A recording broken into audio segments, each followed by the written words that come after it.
Bismillahirrahmanirrahim. Assalamualaikum warahmatullahi wabarakatuh. Alhamdulillahirabbil alamin wa bihi nasta'inuhu wa nastaghfiruh wa na'udzu billahi min shururi anfusina wa min sayyiati a'malina. May yahdihillahu fala mudilla lahu wa may yudlilhu fala hadiya lahu. Allahumma salli wa sallim ala sayyidina wa habibina wa syafi'ina Rasulullah Muhammad sallallahu alaihi wasallam wa ala alihi wa ashabihi wa man tabi'ahum bi ihsanin ila yaumiddin, amma ba'd. Jamaah kaum muslimin di lingkungan PT Bada NGL Kuntang yang dirahmati Allah Subhanahu wa taala, insyaallah. Alhamdulillah, kita bersyukur kepada Allah Subhanahu wa taala pada kesempatan kali ini yang telah memberikan kepada kita pendengaran, penglihatan, dan hati agar kita gunakan dengan sebaik-baiknya untuk memahami ilmu-ilmu syar'i maupun ilmu kauniyah. Ilmu-ilmu syar'i yang harus kita pahami adalah ilmu-ilmu yang bersumber dari Al-Quran dan As-Sunnah. Sedangkan ilmu-ilmu kauniyah adalah ilmu-ilmu berupa sains dan teknologi. Sehingga dengan kita memahami, melihat, mendengar, memahami tentang ilmu-ilmu syar'i maupun ilmu-ilmu sains dan teknologi dalam rangka untuk mendekatkan diri kita kepada Allah Subhanahu wa taala. Salawat dan salam kepada Rasulullah sallallahu alaihi wasallam, seorang manusia biasa seperti kita semua yang ditunjuk dan dipilih oleh Allah Subhanahu wa taala, diberikan wahyu untuk menjelaskan kepada manusia, untuk menjelaskan kepada umat ini apa saja yang menjadi perintah dan larangan Allah Subhanahu wa taala. Ditunjuknya Rasulullah SAW untuk menyampaikan pesan-pesan Allah dalam rangka untuk menjawantahkan kehidupan real seperti kehidupan kita hari ini, yang mendatangkan ridha dari Allah Subhanahu wa taala. Karena obsesi kita, obsesi seorang mukmin, hidupnya adalah untuk menggapai dan meraih ridha Allah Subhanahu wa taala. Jamaah kaum muslimin yang ada di lingkungan PT Bada NGL Kuntang yang dirahmati Allah Subhanahu wa taala. Pembahasan pada kesempatan kali ini kita akan membahas tafsir pada surat An-Nahl ayat 43 dan 44 yang berbunyi, A'udzubillahi minasyaitonirrajim, wa ma arsalna min qablika illa rijalan nuhi ilaihim fas'alu ahla dzikri in kuntum la ta'lamun bil bayyinati waz zubur wa anzalna ilaika dzikra litubayyina linnas ma nuzzila ilaihim wa la'allahum yatafakkarun. Artinya, wa ma arsalna, dan tidaklah kami mengutus, min qablika, dari sebelummu wahai Muhammad, illa, kecuali, rijalan, seorang laki-laki, nuhi ilaihim, yang kami wahyukan kepada mereka. Fas'alu ahla dzikri, maka bertanyalah kalian ahla dzikri kepada orang-orang yang memiliki pengetahuan, in kuntum la ta'lamun, jika kalian tidak mengetahui. Bil bayyinati, dengan diberikan penjelasan-penjelasan, dengan dibekali mukjizat-mukjizat, waz zubur, dan kitab-kitab, wa anzalna, dan kami turunkan, ilaika, kepadamu wahai Muhammad, adzikra, peringatan, litubayyina, supaya kamu menjelaskan kepada manusia, manuzzila ilaihim, apa yang diturunkan kepada mereka, wala'allahum, dan supaya mereka yatafakkarun, mereka mengambil pelajaran.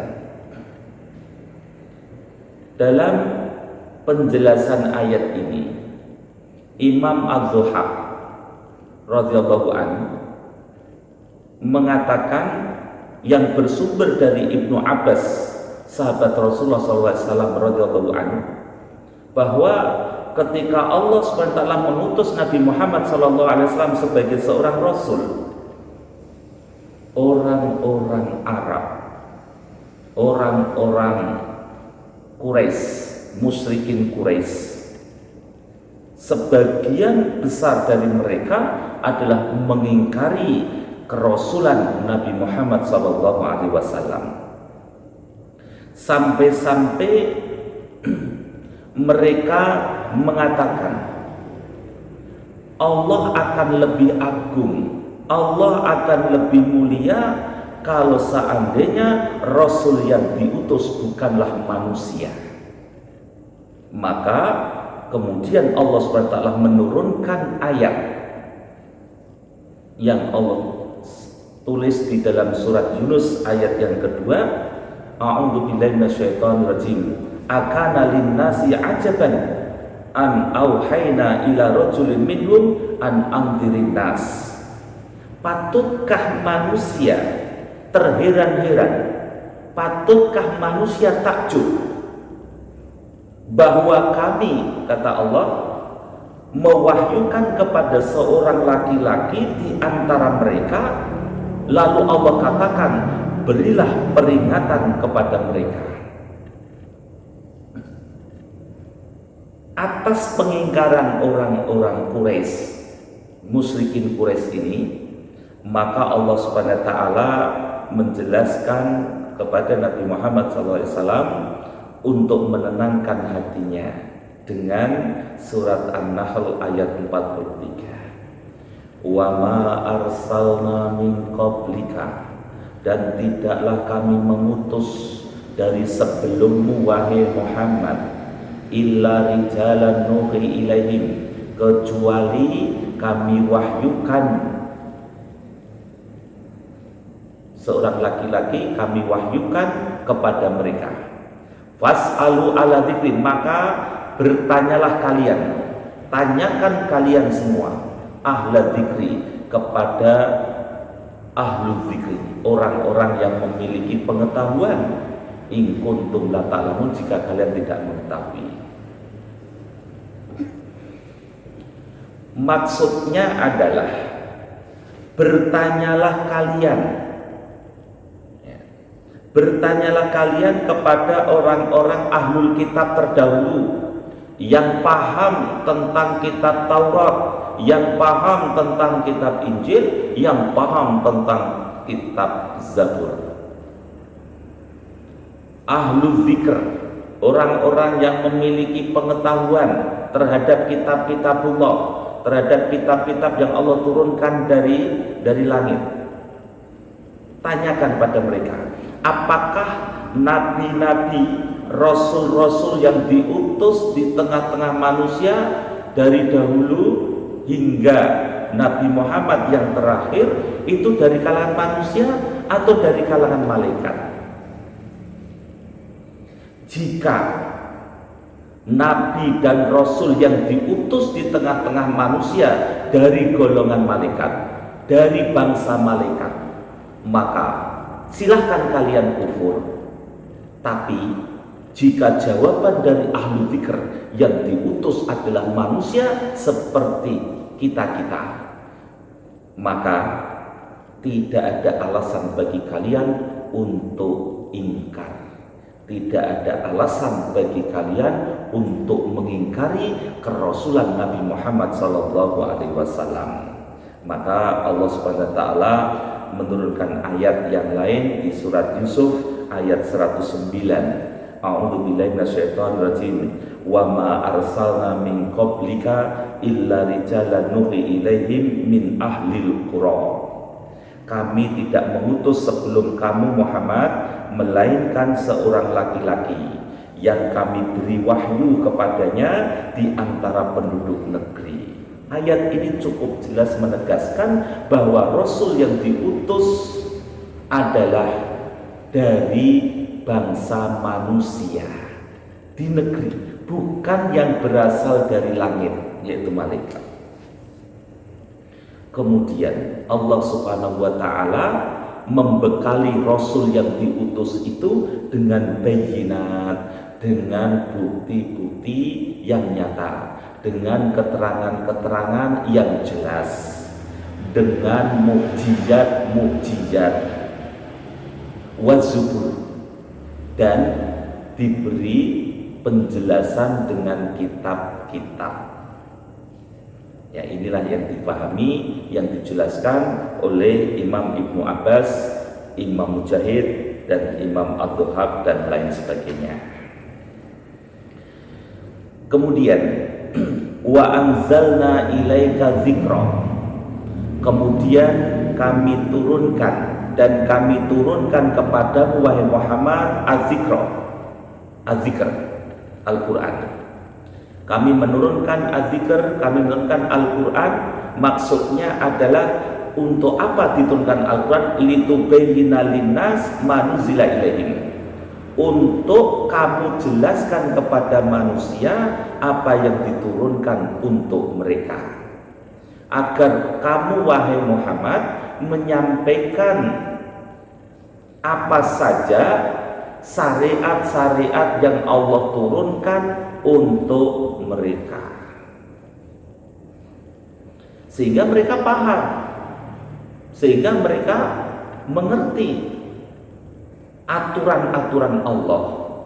Mereka mengerti bagaimana kehidupan yang diridhai oleh Allah dan mana kehidupan yang mendatangkan murka Allah Subhanahu wa ta'ala.